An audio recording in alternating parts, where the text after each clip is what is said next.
Selamat pagi Bapak Ibu Saudara semua. Kita bersyukur kita masih bisa bertemu kembali di dalam sekolah minggu pada hari ini. Walaupun masih secara online, kita bersama-sama belajar dari kelas remaja, dewasa dan senior. Kita belajar bersama-sama melalui sekolah minggu online pada hari ini. Sebelum kita mulai sekolah minggu kita, mari kita memuji Tuhan dalam satu pujian dari NP nomor 328, Kupancarkan Keindahan-Mu.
Bapak, terima kasih untuk pagi hari ini kembali kami boleh bersama-sama belajar kebenaran firman Tuhan melalui sekolah minggu. Bila Tuhan akan menolong kami semuanya membuka hati dan telinga kami supaya kami bisa memahami dan mengerti setiap isi firman Tuhan yang akan pelajari pada hari ini.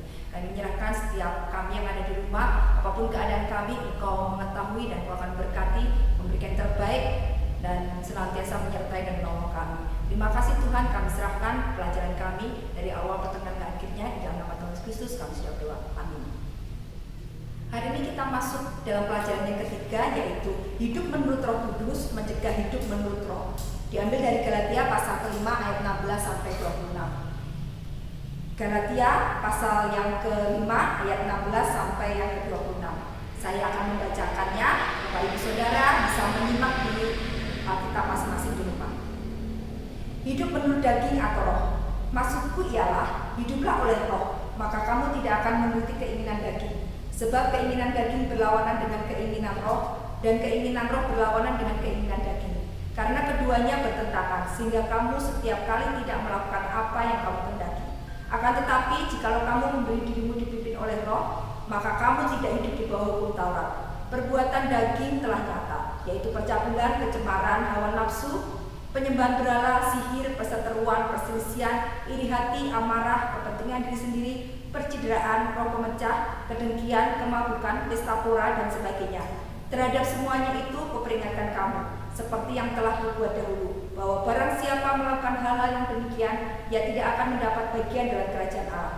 Tetapi buah roh ialah kasih, sukacita, damai sejahtera, kesabaran, kemurahan, kebaikan, kesetiaan, kelemah lembutan, penguasaan diri. Tidak ada hukum yang menentang hal-hal itu. Barang siapa menjadi milik Kristus Yesus, ia telah menyalitkan daging dengan segala hawa nafsu dan keinginannya.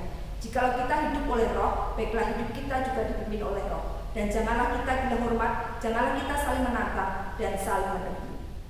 Bapak Ibu Saudara pernah memperhatikan apa yang terjadi ketika air dan minyak disatukan? Mereka tidak bisa bersatu. Air akan cenderung mengumpul di bawah dan minyak akan cenderung mengumpul ke atas. Kenapa demikian? Karena bentuk molekul air dan molekul minyak itu berbeda, sehingga mereka tidak bisa berikatan dan tidak bisa menjadi satu. Tetapi berbeda dengan air dengan gula ataupun air dengan garam. Atau kalau kita lihat ketika kita aduk, maka mereka akan menyatu karena bentuk molekul air dengan gula dan garam itu sama, sehingga mereka bisa saling terikat satu dengan yang lainnya sehingga bisa menyatu. Jadi kalau kita perhatikan, demikian pula dengan kehidupan daging dan kehidupan roh. Antara kehidupan daging dan kehidupan roh layaknya seperti air dan minyak, tidak dapat disatukan. Mereka bertentangan, bertolak belakang, seperti yang disampaikan oleh Rasul Paulus di dalam ayat yang ke-16 dan ke-17, maksudku ialah hiduplah oleh roh, maka kamu tidak akan menuruti keinginan daging. Sebab keinginan daging berlawanan dengan keinginan roh, dan keinginan roh berlawanan dengan keinginan daging. Karena keduanya bertentangan sehingga kamu setiap kali tidak melakukan apa yang kamu kehendaki. Jadi keinginan daging dan keinginan roh itu selalu bertolak belakang atau bertentangan. Hari ini kita akan belajar bagaimana kita bisa hidup menurut roh sehingga kita tidak mengikuti keinginan daging kita. Hal yang pertama yang kita pelajari yaitu ketaatan pada Roh Kudus dapat mencegah hidup menurut daging. Kalau seperti yang saya bacakan tadi bahwa keinginan roh dan keinginan daging itu berlawanan, sehingga ketika kita menaklukkan diri kita di bawah pimpinan Roh Kudus, maka kita akan diarahkan Roh Kudus untuk hidup sesuai dengan keinginan roh, dan itu membuat kita tidak melakukan apa yang diinginkan oleh keinginan daging. Nah, setiap orang yang percaya, yang sudah percaya kepada Yesus, memiliki Roh Kudus dalam kehidupannya.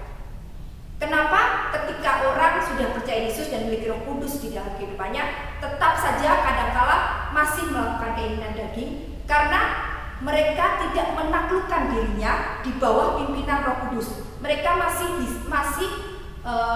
ingin hidup menurut kemauan diri mereka sendiri, ya. Di dalam firman Tuhan yang kita baca tadi bahwa ketika kita melakukan keinginan daging, maka kita hidup di bawah hukum Taurat, ya.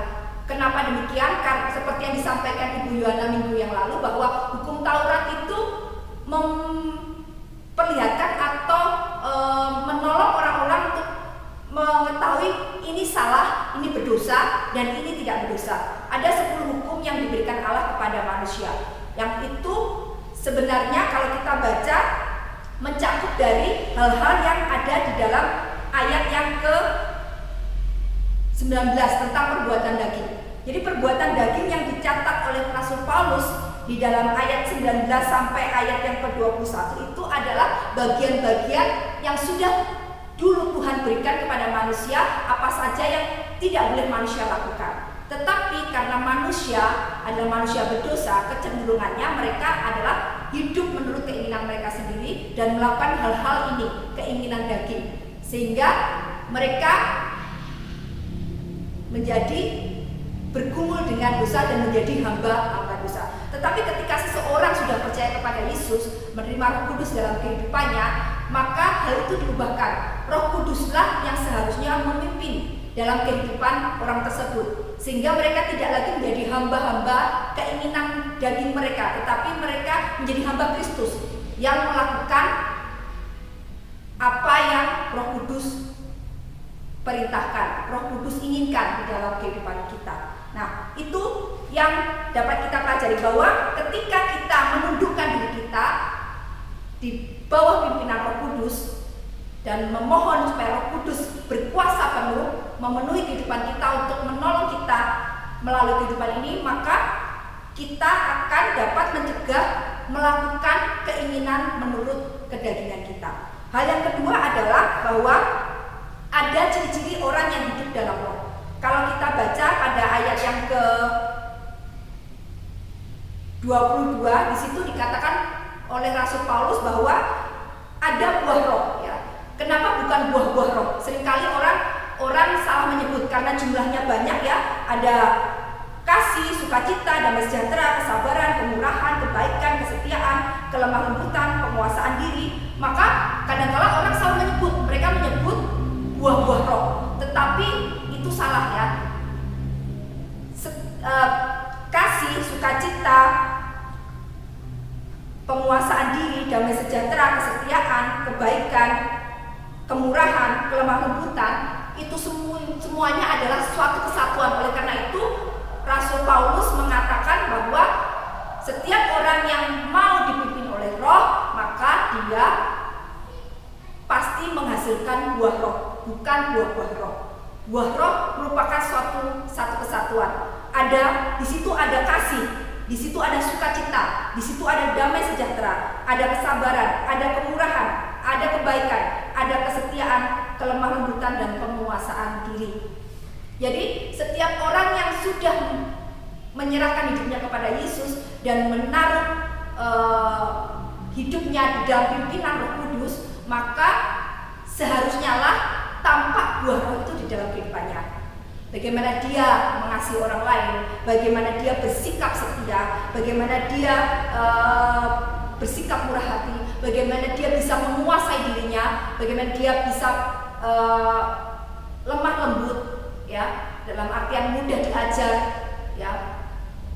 Itu seharusnya ada di dalam kehidupan setiap orang-orang percaya yang sudah menundukkan dirinya di bawah pimpinan Roh Kudus.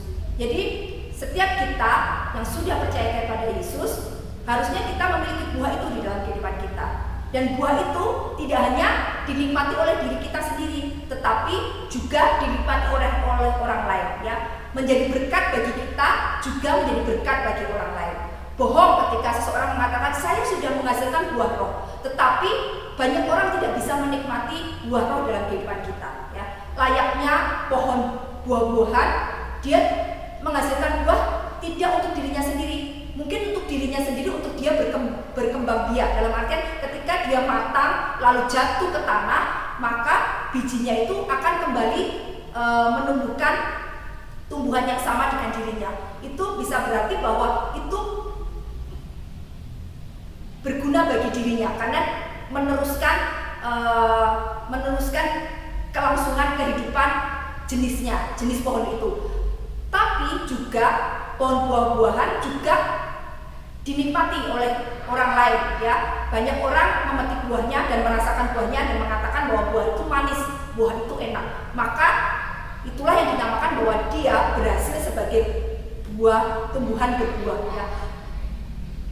Menjadi berkat bagi dirinya dan menjadi berkat bagi orang lain. Demikian pula dalam kehidupan kita. Ketika kita mengatakan bahwa hidup kita dipimpin oleh Roh, kita memiliki ciri-ciri orang yang hidup di dalam Roh, seperti yang sudah kita baca pada ayat yang ke-22 dan 23. Dan itu tidak hanya dinikmati oleh diri kita sendiri, tetapi juga dinikmati oleh orang lain, menjadi berkat bagi orang lain. Dan semuanya dikembalikan kepada Tuhan untuk kemuliaan dan hormat nama Tuhan. Yang ketiga adalah bagaimana kita bisa memiliki ciri-ciri orang yang hidup dalam Roh, maka kita perlu berkomitmen untuk menjalani kehidupan menurut Roh, ya. Kita mau, seperti yang saya katakan di awal, mau benar-benar menundukkan diri kita di bawah pimpinan Roh Kudus. Tidak lagi mementingkan keegoisan kita, ya, keegoan kita. Kalau Bapak Ibu Saudara pernah menyimak suatu semacam traktat tentang penginjilan itu, di situ ada lingkaran, ada kursi, yang bertata di situ adalah salib, ya, dan A ada di bawah dari kursi itu, ya. Itu memperlihatkan bahwa ketika seseorang sudah percaya kepada Yesus, seharusnya keakuan kita ditundukkan di bawah salib Kristus, yaitu di bawah pimpinan Roh Kudus. Yang itu yang akan membantu kita untuk bisa hidup menurut Roh. Perlu komitmen, perlu penundukan diri sungguh-sungguh di hadapan Tuhan. Kita serahkan semuanya kepada Tuhan ketika kita mau menundukkan diri kita kepada Tuhan. Pada ayat yang ke-24 dikatakan, barang siapa menjadi milik Kristus Yesus, ia telah menyalibkan daging dengan segala hawa nafsu dan keinginannya. Jika kita hidup oleh Roh, baiklah hidup kita juga dipimpin Roh. Jadi menjadi milik Kristus, kita sudah menyalibkan kedagingan kita. Kita sudah menyalibkan keakuan kita. Makanya dalam gambar tadi, keakuan kita tidak lagi di atas, tidak lagi berkuasa, tetapi ada di bawah pimpinan Roh. Yang berkuasa siapa? Yang memenuhi kehidupan kita siapa? Yaitu salib atau Roh Kudus yang dalam kehidupan kita. Dialah yang berkuasa penuh dalam kehidupan kita, menolong kita untuk hidup sesuai dengan kehendaknya, menolong kita untuk hidup sesuai dengan kemauan Tuhan di dalam kehidupan kita. Kita perlu menyerahkan dan berkomitmen bahwa kita mau benar-benar menundukkan hidup kita di bawah pimpinan Roh Kudus. Dan ketika kita melakukan itu, akan menjadi nyata. Orang melihat bahwa hidup kita sungguh-sungguh menjadi anak-anak yang memiliki karakter Kristus, yang bisa menjadi kesaksian dan berkat bagi banyak orang, ya. Kalau di bagian kedua tadi bahwa cirinya ada buah roh, Buah roh itu bisa dirasakan semua orang. Dan pasti hidup kita tidak lagi menjadi batu sandungan bagi orang lain, tidak lagi menjadi hambatan bagi orang lain, tetapi kita bisa hidup damai dengan semua orang, kita bisa hidup penuh kasih dengan semua orang, bisa bahkan membawa orang-orang kepada Kristus untuk mengenal Kristus, mengasihi mereka dengan sungguh-sungguh. Jadi itu pelajaran kita yang kita pelajari pada hari ini, bahwa ketika kita sungguh-sungguh percaya kepada Yesus, seharusnya lah setiap orang percaya yang sudah percaya kepada Yesus, hidupnya berubah dari hidup lama yang penuh dengan keinginan daging, penuh dengan keakuan, penuh dengan keinginan yang ingin kita puaskan untuk diri kita sendiri, berubah menjadi hidup menurut pimpinan roh. Bagaimana kita bisa menyenangkan Allah, kita bisa menjadi berkat bagi orang lain, dan kita bisa menjadi saksi bagi orang-orang di sekitar kita. Itu pelajaran kita hari ini. Kalau mungkin ada yang tidak mengerti atau mungkin ada pertanyaan-pertanyaan yang ingin ditanyakan, silakan bisa menghubungi guru masing-masing. Ada Ibu Rika, ada Ibu Luana, ada saya, dan juga ada Bapak Pendeta. Bisa menghubungi, bisa bertanya secara langsung, atau mungkin bisa sharing kenapa seperti ini, kenapa kok teman saya seperti ini, atau saya seperti ini, padahal saya sudah percaya Yesus. Nanti kita bisa saling bertukar pikiran, kita bisa saling tanya jawab, bisa melalui WA atau mungkin telepon secara pribadi. Kita akan menutup sekolah minggu kita hari ini. Biarlah hari ini pelajaran hari ini bisa menjadi berkat bagi kita semua. Mari kita berdoa. Bapak yang penuh kasih, terima kasih kami sudah belajar bagaimana kami harus berkomitmen untuk hidup di bawah pimpinan Roh Kudus, menundukkan diri dan hidup kami di bawah pimpinan-Mu, sehingga kami boleh menghasilkan buah roh di dalam kehidupan kami yang bisa menjadi berkat tidak hanya bagi diri kami, tetapi lebih lagi bagi orang lain, sehingga orang lain yang belum percaya kepada Engkau, ketika melihat kehidupan kami, mereka bisa percaya kepada Engkau dan rindu untuk percaya kepada Engkau melalui kesaksian hidup kami. Kami serahkan semuanya ini ke tangan kuasa-Mu. Jikalau dalam kehidupan kami sehari-hari ada halangan, ada rintangan, saat kami masih saja bergumul dengan keinginan daging kami, biarlah Tuhan akan menolong kami. Tuhan menyertai kami sehingga kami bisa meninggalkan semua keinginan daging, kehidupan lama kami yang tidak berkenan di hadapan-Mu. Kami masuk ke dalam kehidupan baru kami bersama Engkau dengan pimpinan Roh Kudus, dan kami boleh hidup seturut dengan kehendak dan apa yang Kau rindukan dalam kehidupan kami. Terima kasih Bapak. Kami serahkan setiap murid-murid yang mendengarkan di rumah masing-masing, apapun yang menjadi pergumulan mereka, apapun kesulitan-kesulitan hidup mereka dalam mereka melalui hari-hari mereka ke depan untuk berperang melawan keinginan daging. Bila Tuhan akan menolong mereka supaya mereka boleh berkemenangan dan senantiasa boleh mendudukkan hidup mereka di bawah pimpinan Roh Kudus. Terima kasih Bapak, terima kasih untuk hari ini. Kami serahkan semuanya ke tangan kuasa-Mu. Biarlah Roh Kudus yang terus bekerja dalam kehidupan kami, membentuk kami, mendewasakan kami menjadi hormat dan kemuliaan bagi nama-Mu. Ampuni segala dosa dan kesalahan kami, dalam nama Tuhan Yesus Kristus kami sudah berdoa. Amin. Selamat pagi, Tuhan Yesus memberkati.